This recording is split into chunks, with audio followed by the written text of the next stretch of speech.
What do we have here? We got the Fintiso. I think I'm saying it right. Look what it says here. Fintiso. Fintiso? You know, I think it's Fintiso. It sounds kind of Italian. Fintiso. I think it's Chinese, but I unboxed this one a while back. I've been carrying it a little bit. Pretty happy with it. It's gotten pretty dull. I can take my finger and kind of run it. Let's see. Feels a little sharp here, like I don't want to press here. But yeah, places where I've cut some, it's gotten kind of dull. Makes me wonder, it's supposed to be 14C28N. But what's the hardness? I think they say it's 59 to 60 maybe, or 58 to 59. You know, is it really that hard? Who knows? Is it even 14C28N? Who knows? I think it is, probably. Companies get busted for putting the wrong steel in it these days so quickly that I feel like they're being a little more honest. Like even knives that are clones, interestingly, I thought, knives that are clones of, say, a Benchmade, right? So I see a Benchmade, an ad for a Benchmade clone, and don't buy clones first. Some of you stupid cunts don't know what intellectual property is. That's when you put all of your ideas, energy, effort, and money into an enterprise called capitalism, which you may not know about it while you're on your iPhone sucking on your fucking latte from communist goddamn Starbucks. So because you can't connect the dots and you're a stupid fucking cunt in your skinny jeans with your twat not hair, why the fuck would you know any better? But I see the ad for it, and the blade will say like, and you know, what would it say? CPM 20 CV, something like that, right? Like a good quality steel. But in the ad, it'll actually say it's D2 or it's 9CR or whatever. It'll actually say what the real steel of the blade is, not what the blade says on it, which is fake, just to make it look like the real knife. I thought that was interesting, right? Like they're less worried about copying a knife design totally, and even to the putting the logo on it, than they are getting caught using claiming a steel that isn't really the steel. It's so weird. So this guy is a really nice front flipper. Now the only downside is it's a little slippery. So as long as you stay in the middle here somewhere, it front flips pretty good. You get up near the top, sometimes you just kind of slip off because it's pretty slippery right there. You could run some sandpaper across it back and forth, maybe 300 grit. You get much better grip there, but it's not bad. It's not bad. The reverse flick is pretty nice. You kind of have to make sure you get your finger in there the right way.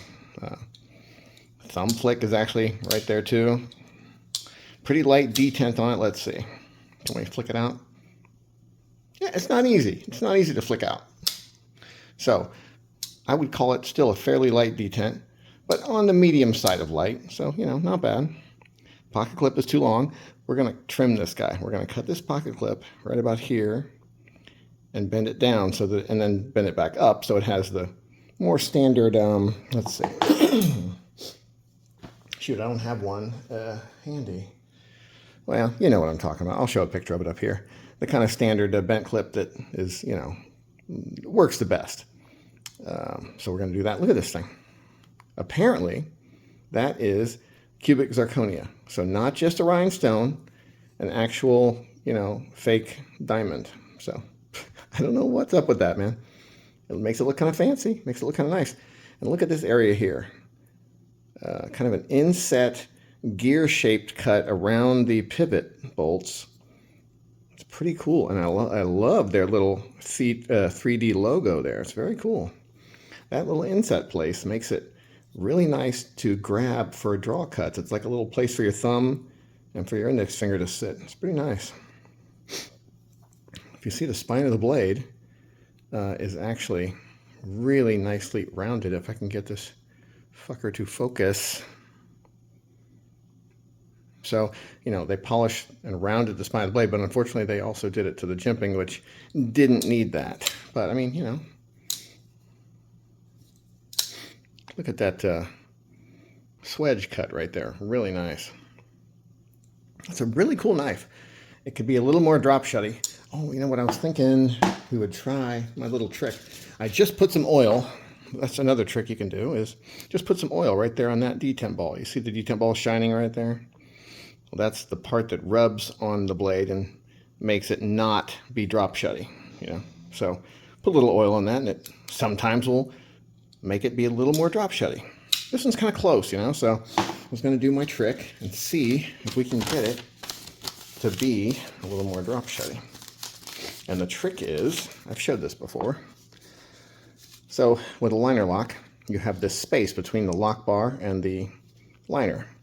And when you unlock it, you press the lock bar all the way over, and it basically runs into that piece right there, right? And then you can close the blade because the lock bar is out of the way of the blade. That makes sense? And when you do that, that little ball bearing, that little bump you see right there is rubbing on the blade. And that's what's making the blade not want to just drop. So if I move the lock bar out of the way, the blade just drops. But then the ball bearing is rubbing on it here because I let go of it, and now it's rubbing. So one trick you can do is try to get that ball bearing to wear its track into the blade a little faster. Because these blades, you know, you can see it's got some lines on it, right? You can even, sometimes you can even feel it. Yeah, I can kind of feel a little bit of these milling lines on this blade. Once that ball bearing wears itself a nice smooth track around there, sometimes it will be a little smoother. So I put a piece of paper between there so that when the lock bar is all the way over, it's not all the way over. It's pushed out a little bit, and it rubs harder on the blade. I don't want to rub super hard, but a little harder than that would be good. So I'm going to fold it one more time. You want some resistance now, more resistance even than it had before. All right, I think I'm just going to double this. Let's see. I'll go this way. This paper is really thin, like thinner than printer paper. Okay, so now it's folded like 58 times, like some good Chinese Damascus. Okay, so now I can feel the resistance of it. It's pretty strong. Now I'm just going to fold it back and forth a bunch of times. I'll be quiet while I do it, and then we can fast forward it. Every time I do this, every time I go all the way down, all the way up, but not quite to where it locks, and that is wearing a track around on that blade. So almost done, and then we will see if it did anything. So we did it a few times. I don't know how many times it was. It doesn't matter.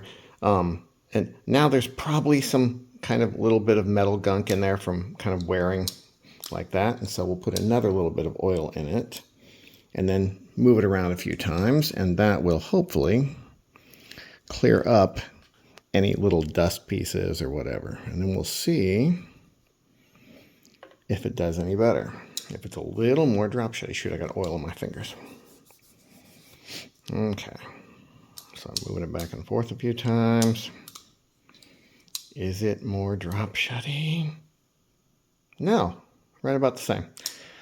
Oh well, you know, it doesn't always work. It doesn't always work. Sometimes this method works, sometimes it doesn't. Where it works best is if this part of the blade, the flat part of the blade, is pretty rough. Like if it's milled and it has, you know, some nice texture to it that needs to be worn in by that ball moving across it.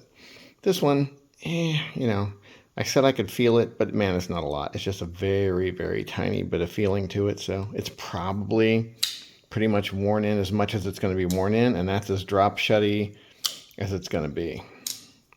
But it's a nice knife, though. I really like it. It just has a cool look to it. I mean, it has a decent sound, nothing great, but not bad.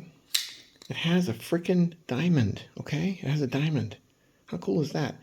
And, you know, my main issue that I don't like about it is this pocket clip is too long. It's going to be easily fixed, okay? I'm gonna bend it where I want to bend it, then I'm going to cut off the end and round it nice and smooth and polish it, and it's going to look like, you know, a really, really nice clip. Look at those standoffs, man. Look at that lanyard hole that's in the middle of the diamond tube there, whatever the hell you want to call that part. Just really, really nice. Nice cutouts in there. Nice contoured G10. I think this thing was like $35 or something. It's crazy. I think maybe it's 45 listed or 48 or something. But then you get like 35% off, little coupon with it on Amazon.